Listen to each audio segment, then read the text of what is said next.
Salut à tous, je reviens aujourd'hui avec ma vidéo sur mes top flops essences que vous m'avez beaucoup demandé. J'ai attendu de vous la faire parce que je voulais vraiment tester tous les produits et il fallait que je la prépare un minimum parce qu'il fallait pas que j'oublie des produits et aussi parce que c'est des produits que j'ai testés mais que j'ai plus et que je devais aller rechercher. Donc Essence, c'est une marque que l'on trouve principalement dans les DM et dans les Douglas en Allemagne. Je sais qu'on en trouve également en France dans certains Auchan. Je vous mettrai la liste des Auchan sur mon blog dans cet article. Pendant que je vais vous présenter les produits, je vais également faire une comparaison avec des produits Catrice. Il y a un top flop qui arrivera après Catrice. Mais voilà, mais il y a des produits que je préfère dans une certaine marque et pas dans l'autre. Et je vous dirai pourquoi. Au niveau des prix, je ne les ai pas tous en tête, je vous donnerai une approximation. Si vraiment vous voulez les prix exacts, vous allez voir ma vidéo sur mes achats en Allemagne, je vous dis tous les prix.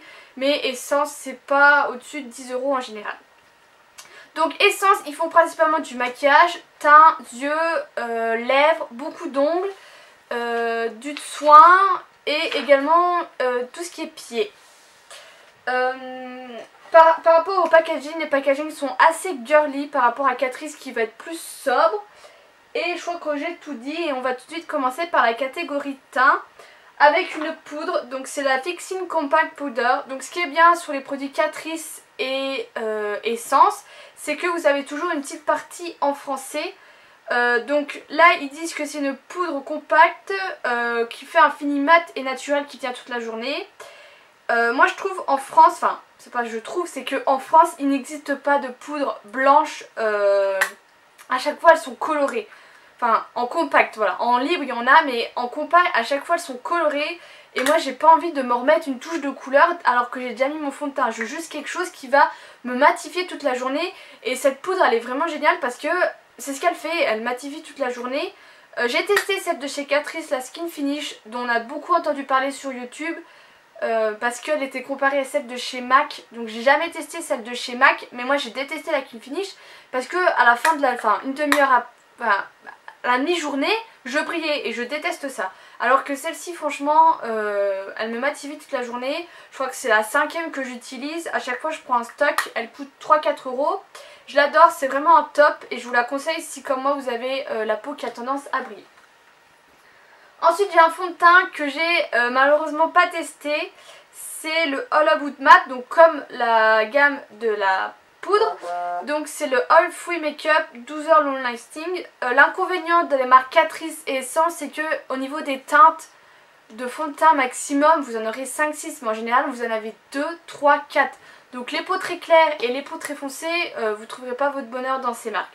Mais si vous êtes comme moi, vous avez un teint je dirais normal, mais pour moi, enfin voilà, c'est pas normal. Enfin, c'est pas que c'est pas normal d'avoir la peau blanche. Enfin, dans la moyenne, on va dire ça comme ça, vous trouverez. Donc moi j'ai la teinte 10, la mat beige, et voilà. Donc je peux pas vraiment vous dire, mais ça coûte vraiment pas cher. Ça, je crois que j'ai payé 3-4 €. Ensuite, j'ai un fond de teint que je vais tester, mais que je n'ai plus. C'est dans la gamme Pure Skin. Et ça, c'est une gamme Pure Skin pour tout ce qui est peau acnéique. Et c'est la Anti-Spot Moisturizing Makeup. Donc c'était un fond de teint que j'ai bien aimé. Il avait une assez bonne couvrance pour tout ce qui est fond de teint. Et c'est vrai que voilà, quand on a des boutons, c'est quand même mieux d'avoir un fond de teint adapté. Et je crois qu'il coûtait dans les 4-5 €. Mais il me semble que j'avais pris une teinte trop foncée. Mais ça c'est chez moi c'est toujours, ça arrive tout le temps. Mais c'était un top et je vous la conseille. Ensuite j'ai un concealer, donc c'est le Match to Cover Cream Concealer. Donc c'est des correcteurs crème, donc je sais pas si vous verrez, je les ai bien testés et je les déteste. Mais en fait je déteste les concealers crème, ça fait un petit moment que j'essaye d'en tester plein. Mais au final c'est vraiment pas une texture que j'aime pour mes yeux. En fin de journée, enfin ça, même en la fixant avec de la poudre blanche, ça bouge, c'est voilà, c'est horrible. Donc voilà, donc si vous aimez, pourquoi pas, ça a quand même une bonne couvrance, mais sur moi ça ne tient pas. Donc pour moi c'est un top, un flop. Oula, si je mélange. Ensuite j'ai ce concealer que je viens juste de tester dans ma vidéo routine teint que vous aurez avant ou après, je sais pas dans quel sens je les ferai. Donc c'est le Stay Natural Concealer dans la teinte 01 Soft Beige et c'est un... Oh là là, non c'est bon. Et c'est un concealer, enfin un correcteur en pinceau. Moi j'aime beaucoup ce genre de système, on va dire ça comme ça. Donc voilà, et bah pour le moment je l'ai mis, là ça fait pas très longtemps. Il est bien, il a une assez bonne couvrance qui reste naturelle. C'est vrai que là-dessus ça fait pas waouh t'as mis du correcteur, non, ça fait vraiment je sais pas comment vous expliquer. Enfin pour le moment j'aime beaucoup, mais après c'est la première utilisation, on verra plus tard. Donc c'est un top pour le moment. Ensuite j'ai encore un autre produit que je n'ai pas testé, c'est le Anti-Spot Cover Stick dans la teinte 01 beige. Et en fait c'est comme un rouge à lèvres mais correcteur pour tout ce qui est boutons et tout ça. Donc voilà, donc j'ai pas encore du tout testé, je vais pas le swatcher parce que ça servirait à rien. Je vous en parlerai si vous êtes intéressés. Voilà, l'efficacité du système Pure Skin est dermatologiquement confirmée. Voilà, c'est toujours cette gamme pour les peaux acnéiques. Ensuite j'ai 3 blushs. Donc pareil, les blushs, il y a 6 teintes il me semble. Vous pouvez aller sur leur site Catrice, c'est comme Essence, vous aurez tous les produits. N'hésitez pas à aller sur le... À un moment vous devez choisir votre pays. Si vous allez en acheter au Auchan, prenez l'Auchan. Mais si vous voulez voir vraiment toute la gamme, prenez Allemagne parce que sinon vous n'aurez pas tout. Donc le premier que j'ai acheté c'était celui-ci, c'est le 30, c'est le Secret Height Girl, qui est un pêche tout simplement. Donc au niveau de la pigmentation c'est quelque chose de... Oui, j'allais dire, c'est quelque chose d'assez ouf. Moi je les adore, donc ça c'est vraiment un très joli pêche. Voilà. Le deuxième qui en ce moment je ne porte que celui-ci, c'est le 50, le Sweet Earth. Prendre un autre doigt. Donc lui c'est un bois de rose qui est pas très pigmenté mais sur les joues, donc c'est celui-là que je porte. Je le trouve vraiment magnifique, il est très discret, il apporte une petite couleur que j'aime beaucoup. Et le dernier c'est le 60, le Life is a Cherry. Et là c'est vraiment un hyper celui-ci, hein. Alors sur les doigts, limite vous en faites un fard à paupières. Et il est comme ça, donc pour le moment j'ose pas trop le porter parce qu'il est très pigmenté. Mais voilà, ils sont vraiment géniaux, moi je les adore. Et ils coûtent rien du tout, donc pour moi c'est des tops. Ensuite j'ai une poudre libre compacte comme la HD de Make Up Forever ou celle que vous trouvez chez ELF, le même genre. Et tout simplement je préfère celle de chez Catrice, donc pour moi celle-ci c'est un flop. Ensuite on va passer aux yeux avec en premier le Volumizing Lash Powder, donc qui se présente comme ça. Donc c'est comme le système des Fall Lashes de chez Too Faced qu'ils avaient fait, où vous mettez des petites... comment que ça s'appelle ça? C'est des petites bouts, des petites... non, j'arrive pas à trouver le nom. Ouais, de la mini poudre, des mini morceaux, j'arrive pas à trouver le nom. Enfin bref. Vous mettez votre mascara, vous plongez votre goupillon dedans, vous devez le mettre par au-dessus et vous remettez du mascara et ça va épaissir vos cils. Sauf que des mini fibres, voilà, oh, je le savais. Sauf que c'est hyper chiant, ça en met partout, c'est pas trop conseillé pour ceux qui portent des lentilles comme moi. Du coup ça se met un peu partout, enfin bref, donc là il prend la poussière, hein.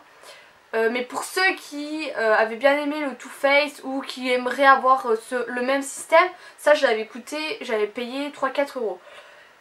Donc c'est un peu un top et un flop pour moi. Ensuite j'ai 2 eyeliners que je n'ai encore pas testé. Donc le premier c'est le Liquid Eyeliner Waterproof et l'autre c'est le Liquid Ink Eyeliner toujours en waterproof. Par contre ce que j'ai vu par rapport aux Catrice, c'est que leur mine est assez épaisse. On va mettre sur le blush. Voilà. C'est assez épais. Enfin, les pointes sont assez épaisses. Donc, pour faire la virgule, je pense que ça va pas être le plus adapté. J'arrive pas à le sortir, celui-ci. Celui-ci a l'air plus fine. Ouais.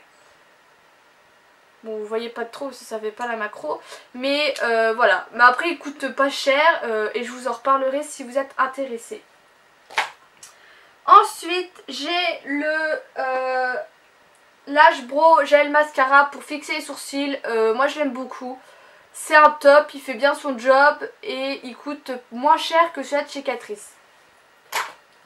Ensuite, j'ai le Eyebrow Designer qui est en fait un crayon pour les sourcils que j'ai utilisé là et que vous retrouverez dans ma routine teint. J'ai la teinte 04 blonde. J'aime bien, il est assez crémeux pour un crayon et il tient très bien. Et vous avez une mini brosse sur le bouchon. Donc c'est un top. Ensuite, j'ai des des faux cils. En fait, je sais pas, je crois pas que cela... Si, j'ai testé les deux, mais en fait je trouve que c'est pas naturel et je suis un peu une guiche en fossile. Mais si vous aimez vraiment ce qui est fossile, il y en a bien, il y en a un peu dans les DM. Il y a aussi à Saarbrück, il y a un Douglas. Oui, c'est ce que j'allais dire. Dans les Douglas, il y a des Ardell, il me semble, en Allemagne. Donc j'ai les Femme to Femme, je sais pas comment ça se dit, qui est en fait des fossiles individuels. Et celui-ci, mais je trouve, enfin, une fois que je les mets, on a l'impression qu'il n'y a que de ça. Et moi, j'en cherche plus des naturels si je veux en mettre. Mais c'est pareil, ça coûte pas cher du tout, moins de 5 €. Ensuite, j'ai une base, donc c'est la eyeshadow base de la gamme I Love Stage, qui est très bien, qui a une assez bonne tenue. Peut-être pas toute la journée, hein, pour tout ce qui est maquillage chargé, je trouve que ça a tendance à faire un peu bizarre et que ça a un peu à avoir un peu de mal à estomper les fards. Mais tout ce qui est maquillage de journée, elle est vraiment très bien et elle coûte pas cher du tout. Donc pour moi c'est un top. Et ensuite c'est tout. Voilà, j'ai fini. On va passer à la partie lèvres avec un crayon à lèvres. Donc c'est le lip liner. Donc j'ai atteint 11 in the nude. Et en fait je crois que j'ai testé une ou deux fois. Enfin je l'ai utilisé une ou deux fois. Il est assez crémeux. Mais enfin, je pense jamais en mettre en fait. Tout simplement parce que c'est le genre de couleur que je mets. Et ça je crois que ça coûtait 95 centimes. Un truc comme ça. Donc pour celles qui adorent ça, franchement c'est le bonheur. Donc c'est un top. Ensuite j'ai mes All About Lips et All About, enfin Stay With Me et Stay Matte. Donc je vais pas vous en reparler, je vous ai fait une revue sur tous mes produits Catrice, enfin tous mes rouges à lèvres, mes produits pour les lèvres Catrice et tous les produits pour les lèvres Essence. Donc je vous mets le lien sur le blog si vous voulez voir les swatchs et mon avis, mais en clair c'est des tops. Ensuite on va passer à la partie ongles. Par rapport à Catrice, Essence ont plus de choix vis-à-vis ongles. Après si vous êtes vraiment une grosse fanat des ongles, P2 ils ont un stand complet rien que pour les ongles. Mais tout écrit en allemand donc c'est un peu dur. Donc en premier on va parler des vernis à ongles colorés, pas les soins. Donc j'en ai 8. Donc je vous en ai déjà parlé, je vous ai fait plein de swatchs, donc je vous mettrai pareil tous les liens sur mon blog. Mais c'est des gros tops, ils coûtent moins de 2 €, les couleurs sont canons. Donc là j'ai le 109 Off to Miami, le orange. Et le autre c'est 146 That Was It Mint. Si vous allez sur le site vous verrez ils ont des choix de dingue. Ensuite j'ai celui-ci qui est une petite tuerie, c'est le 129 The Boy Next Door. Le 107 Nothing and Pink. Le 128 Let's Get Lost. Le 113 de You Speak Love. Petite tuerie aussi. Le 106 Free Hugs. Et le dernier, le 108 Ultimate Pink. Et je les adore. Et par rapport aux Catrice, je vous conseille les essences. Donc c'est des gros tops. Ensuite j'ai des vernis magnétiques. Où sont-ils? Donc j'ai celui-ci, c'est le 03, le Magic Wand, qui est un rose, bois de rose. Et l'autre qui est le 05 Spilt Bond. Et en fait à part vous devez acheter le magnète. C'est pas fourni avec. Donc le petit magnète et vous avez plusieurs formes. Donc le mien je sais pas ce qu'il fait.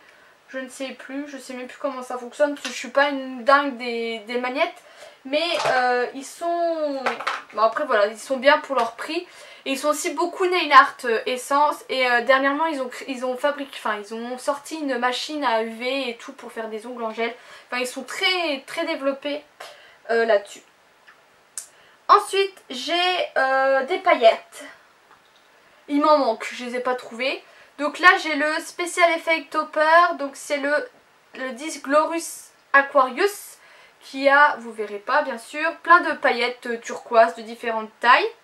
Et l'autre c'est donc ça c'est les anciens packaging des vernis. Et c'est le numéro 78 Blue Addicted. Et pareil, lui c'est des bleus foncés. Et il y en a des toutes petites et des plus grosses avec des reflets verts. Donc que des tops pour le moment. Ensuite j'ai pris ça la dernière fois, des manicure tips guide pour faire les manicures, mais qui est pratique aussi pour quand vous voulez faire un peu de nail art. Moi c'est pas mon dada, mais voilà, c'est un peu un basique à avoir. Et je les ai payés même pas 1€, 65 centimes il me semble. Et il y en a 30. Ensuite j'ai le Express Dry Drop qui est en fait un sèche-vite en pipette. Et voilà, et c'est le seul que j'utilise, j'en suis très ravie, il est vraiment très bien et il coûte rien du tout. À chaque fois j'en prends je ne sais combien, donc c'est un top.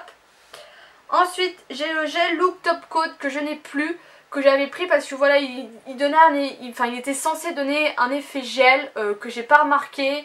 Ça collait, ça faisait des fils, enfin un gros flop, je vous le conseille pas. Et l'autre c'est le Setting Top Coat que j'ai fini il y a pas longtemps mais que j'ai jeté. Et qui est vraiment un bon top coat, il n'y a rien à se taper le cul par terre. Mais pour son prix, il est vraiment très bien. Ensuite, j'ai le XXL Night Thickener. Donc qui est une base censée épaissir et renforcer les ongles fins et cassants. Je suis très fière, n'importe quoi. Très contente des bases Essence parce que moi, j'ai déjà des ongles qui poussent très vite et qui sont assez forts. Mais c'est vrai que quand je mets leur base, je vois vraiment une différence par rapport à une autre base. Donc je vous les conseille. Ensuite j'ai la Ultra Nail Repair qui elle a la kératine pour renforcer les ongles mous et cassants. Ensuite j'ai le Anti-Split Nail Sealer. Donc que j'ai jamais testé par contre, mais qui est censé être protecteur anti-choc et protéger les ongles de l'écaillement. Donc pas mal. Ensuite j'ai un gros favori que j'ai beaucoup testé, beaucoup utilisé, et je crois que c'est le troisième que j'achète. Qui lui est un durcisseur d'ongles que j'aime beaucoup. Et ensuite j'ai le Fast Cuticle Remover qui est un émollient à cuticule qui marche très très bien. Donc en fait il y a un truc spécial pour les cuticules, moi j'en utilise un autre. Mais voilà, c'est un peu du coup un 2 en 1 et il est très bien, vous en mettez sur les cuticules, vous attendez 2-3 petites secondes et vous enlevez et c'est nickel et ça coûte pas cher. Ensuite j'ai le Nail Polish Corrector Corrector Pencil qui est en fait un crayon pour enlever quand vous avez bavé. Donc vous avez 3 petites mines au bout qui sont sèches en fait et vous trempez décidément. Vous trempez la mine dans le dissolvant et hop vous enlevez toutes ces petites bavures. Ensuite j'ai le Chap and Steel Polish qui est en fait aidez-moi, une lime à ongles, 3 en 1. En fait là c'est la partie pour limer, ça c'est la partie smooth et l'autre c'est la partie shine pour faire briller. Donc ça mousse c'est pour un peu lisser. Moi je l'aime beaucoup, ça fait un moment que je l'ai, j'en suis très satisfaite et elle vieillit bien. Donc un top et ça coûte rien du tout pareil.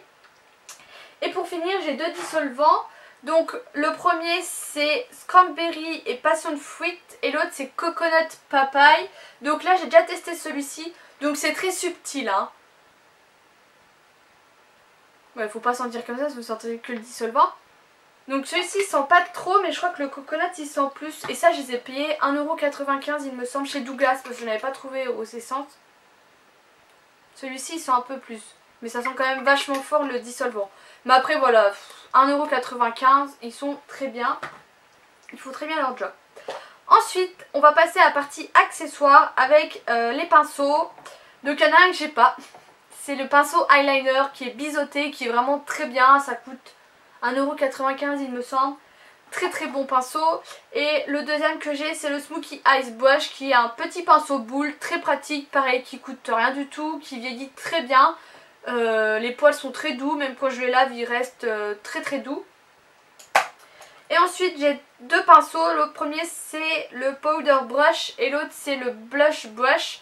Donc le powder il est un peu petit pour faire toute la face, mais après ça peut être bien pour faire le contouring. Et celui-ci pour le blush qui est vraiment très bien, j'ai utilisé pendant un bon moment. Et ils sont vraiment tout petits, donc ce qui est assez pratique quand vous partez souvent en voyage. Ensuite j'ai un taille crayon basique avec deux embouts que j'ai payé rien du tout, un basique à avoir, je l'avais pris là-haut, pareil il vieillit très bien, j'en suis très satisfaite, si c'est bon. Ensuite soin du visage avec en premier la solution biphasée pour démaquiller les yeux qui est un gros flop pour moi. Si vous allez en Allemagne, moi je vous conseille celle de chez Balea que j'achète à chaque fois, j'en prends 4, 5, 6 parce qu'elle est vraiment géniale et elle coûte rien du tout. Ensuite j'ai des lingettes démaquillantes que je n'ai plus, que j'achète pareil à chaque fois là-haut, qui démaquillent très bien waterproof, qui sont très petites, pas faciles à glisser dans le sac. Ensuite j'ai le gel lavant de la marque Pure Skin que j'avais testé, que j'aimais pas trop parce qu'elle irritait ma peau sensible, mais si vous n'avez pas la peau sensible, allez-y, ça coûte rien du tout et il est pas mal. Ensuite j'ai le Anti-Shine Porn Refiner Serum qui est un sérum censé resserrer les pores, que je n'ai plus, pareil que j'ai testé, qui est un top pour moi, un flop pour moi, j'ai pas vu de différence là-dessus, donc passez votre chemin. Ensuite j'ai tout ce qui est strip de chez Essence, donc pour le nez, pour entre les yeux et le menton. Il coûte pas très cher, mais pour moi voilà, ça fait pas assez son job par rapport à ceux qu'on trouve en France, donc c'est un flop. Ensuite j'ai le anti-spot gel que j'ai jamais testé pour le moment, je pense pas en mettre, et disons que j'ai une autre solution pour mes boutons dont je vous parlerai bientôt, mais si vous êtes un peu accro à ça, pourquoi pas le tester. Ça se présente comme ça et pareil ça coûte rien du tout. Et dernier produit pour les pieds. Donc ils font des crèmes pour les pieds, des vernis pour les pieds, mais surtout ce qu'ils font c'est des semelles. Donc là c'est pas des essences parce que toutes les essences elles sont dans les grolles, mais c'est de la marque Balea, donc la marque qu'on trouve en Allemagne. Mais ce genre de semelles qu'on met dans nos talons comme ceci pour avoir moins mal, et là-haut ça coûte 3-4 euros, alors que ça en France vous payez 6-7 euros. Et ils sont vraiment très très bien, donc voilà, donc des gros tops pour moi, j'en ai testé plein de chez là-haut. J'avais aussi leurs pansements, j'ai une boîte à pansements avec des pansements pour les ampoules et tout que j'avais acheté là-haut. Je viens d'y penser, pareil, qui sont des gros tops. Donc voilà, donc c'est tout, c'est tout, la vidéo elle dure plus de 20 minutes. Donc voilà mes top flops essence. Donc en général il y a très peu de flops, c'est vraiment des très très bons produits, très bon rapport qualité-prix. Voilà, si vous allez en Allemagne ou autre, prévoyez un bon budget parce que ça va quand même assez vite, mais faites-vous plaisir, n'hésitez pas à tenter des choses que vous n'avez jamais tentées et que ça vous rebutez par rapport au prix, parce qu'en général vous serez rarement déçus. Donc voilà, j'espère que cette vidéo vous a plu, j'enchaîne avec les top flops Catrice. Je vous fais de gros bisous et je vous dis à bientôt.